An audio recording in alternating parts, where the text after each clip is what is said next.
Welcome back to Ronnie's Resonant Reviews.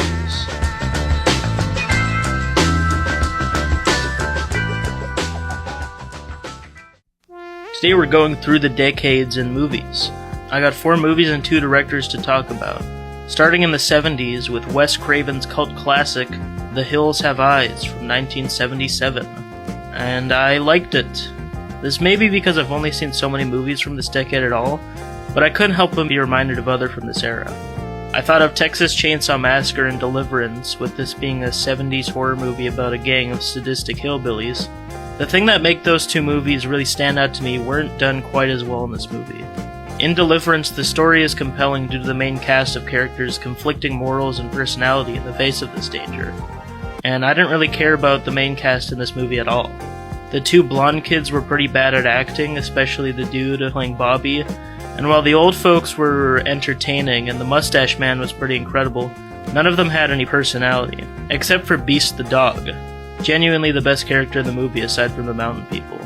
In Texas Chainsaw Massacre, the characters were pretty bland as well, but the horror was incredible. It's just relentless suspense and terror. The entire dinner sequence is one of the hardest watches. The monster family in The Hills Have Eyes was amazing, and they had some fantastic scenes like the dad giving his insane speech to the burnt up old man, but the actual scenes of horror weren't nearly as tense as anything in Texas Chainsaw Massacre. A lot of the jump scares were very goofy and hard to take seriously.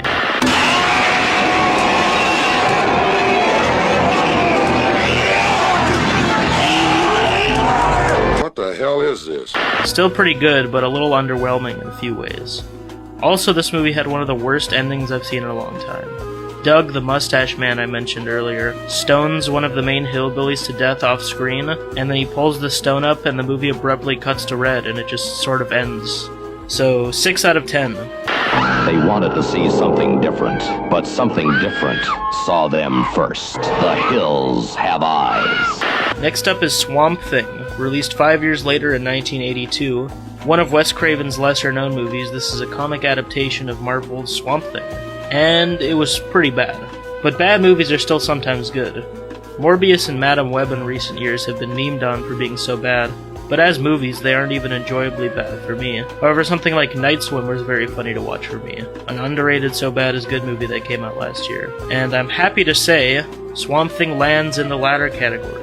He was in the Amazon with my mom when she was researching spiders right before she died.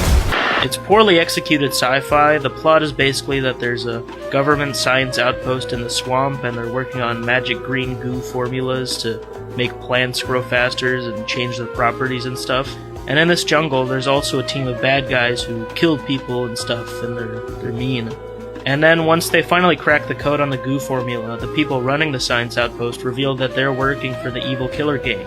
And the main scientist, played by Ray Wise from Twin Peaks, accidentally pours the goo on himself and gets set on fire and then falls into a swamp and then becomes the Swamp Thing. This has all the thrills of watching grass grow. And then after that, it's just a mad dash of the evil German villain trying to track down Swamp Thing and Swamp Thing fighting goons in the swamp.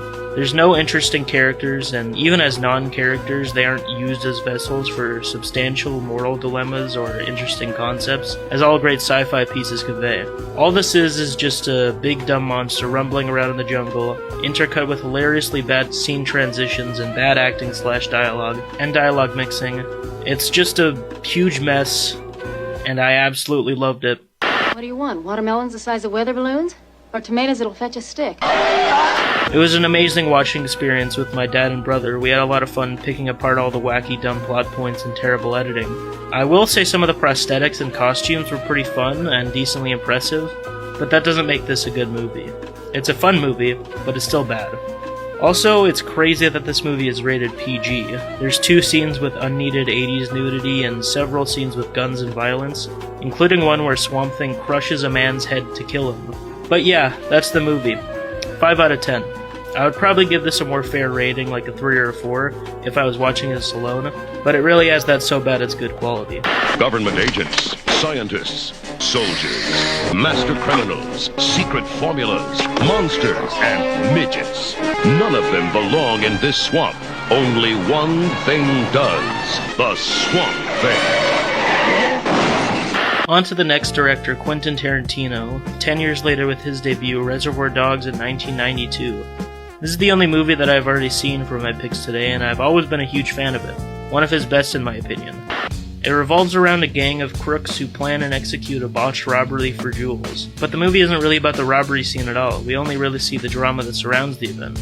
I love how simple this movie is. Just like my actual favorite of his, Hateful Eight, the entire story revolves around a tight group of characters who all don't trust each other and have secrets they're keeping from each other. And just like my favorite movie of all time, The Thing. Probably also why Tarantino wants to turn both Reservoir Dogs and Hateful Eight into stage plays. It's just one of the tropes/structures that I always fall for. The editing and music were really great. It has some of the best song choices in any movie, and Stephen Wright is the perfect radio host to introduce each segment. I completely forgot that Hooked on a Feeling was in this, and of course the Stuck in the Middle with You scene is iconic. Speaking of that scene, the ear mutilation is genuinely so gruesome and hard to look at. I forgot how bloody this movie gets. Finally, the characters that make up the well-edited and tight-knit series of events really made this. Of course, Tarantino's writing is brilliant. I don't think the writing is quite as consistently hypnotic as some of the other works he's done, but it's still brilliant. I mean, the color picking scene is just perfect. I'm going to be using aliases on this job. Mr. White, Mr. Blonde, Mr. Blue, Mr. Orange, Mr. Pink. Why am I Mr. Pink? Because you're a fat... The acting is great from the whole cast, mostly. Harvey Keitel is probably the best performance in the whole film. He has such a powerful presence and understanding of his character. Lawrence Tierney and Michael Madsen were also very entertaining, but my favorite character to watch was probably Steve Buscemi's Mr. Pink. There's just something so compelling about him, even though his character isn't the most complex. And the reason I said mostly is that I don't really like Tim Roth in this movie. He plays Mr. Orange, who is arguably the second main character in the whole movie, and he has a huge vignette all to himself. He plays one of the crooks who turns out to be an undercover cop, and we get to see his entire backstory relating to this robbery. And his accent is honestly just so atrocious and distracting, and it kind of took away from those stretches of scenes. He just has such a goofy and not believable performance. I'm gonna die, I know it! But that's my one main issue. I love everything else about this movie. I love how literally every character dies except for Mr. Pink. This is a 9 out of 10 for me. Huge fan. The Reservoir Dogs. Hey Joe, want me to shoot this guy? Next up, from 15 years later in 2007, Quentin Tarantino made Death Proof, and I finally got around to watching it, and I have to say, he may be misproof in terms of his catalog.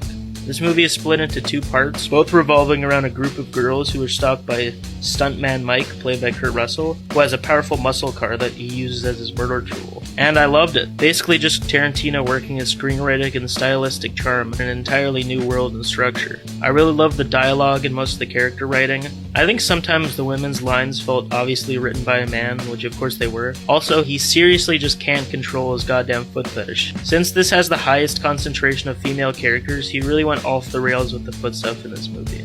Quentin has separated more women from their shoes than the TSA. But I mostly really enjoy the character banter. The editing was very well done. This movie is fully in the style of a 70s slasher, so this whole episode kind of goes full circle. And this was made for a project called Grindhouse with a similar theme. The camera is very grainy, and there are several choppy cuts that give the vibe that the tape has been wore down, and there's a few camera and color changes. There was maybe one cut that was a little too wacky and jarring for me, but the strange old dusty feel of the edit and the camera shifts all worked very well for me, especially the editing in the last minute. Probably one of the best endings I've ever witnessed. As opposed to the abrupt ending of Hills Have Eyes, the abrupt ending of this movie feels very intentional and stylistic, and hilarious.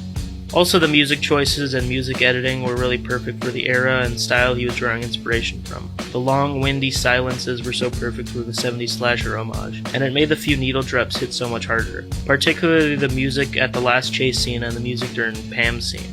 Which way you going? Left or right? Right. That's too bad. I love the horror aspect. Kurt Russell was incredible in this movie. His menacing aura in the first half, contrast with his babyish yelping at the end, was perfect.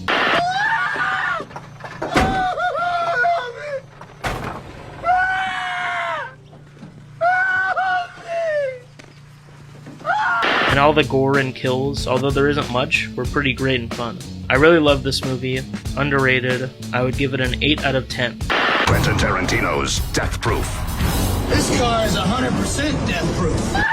That's all the movies I have this week. I know the 2 Wes Craven movies had much lower ratings than the 2 Tarantino movies, but don't paint me as a Wes hater. I really adore both Scream and Nightmare on Elm Street, but I just didn't connect too much with the other 2. But yeah, I guess the 90s are the best era movies based on the small sample size. If you want more info on the show, check out Review Ronny on Instagram. And before I let you listeners go, it's time for Ronny's Joke of the Week. Hey, it was pretty unwise of Ray Wise to be in the Swamp Thing movie, am I right? I really couldn't come up with anything this week. See you next time on Ronny's Rabid Reviews. Hey, Ronny. Ronny? Good reviews? Fabulous reviews. This is Ronny. Make it good. So Ronny could have been a Reviewer. It's Ronny, all right. Ronny? Reviews. Fabulous reviews. And this is the best review we got.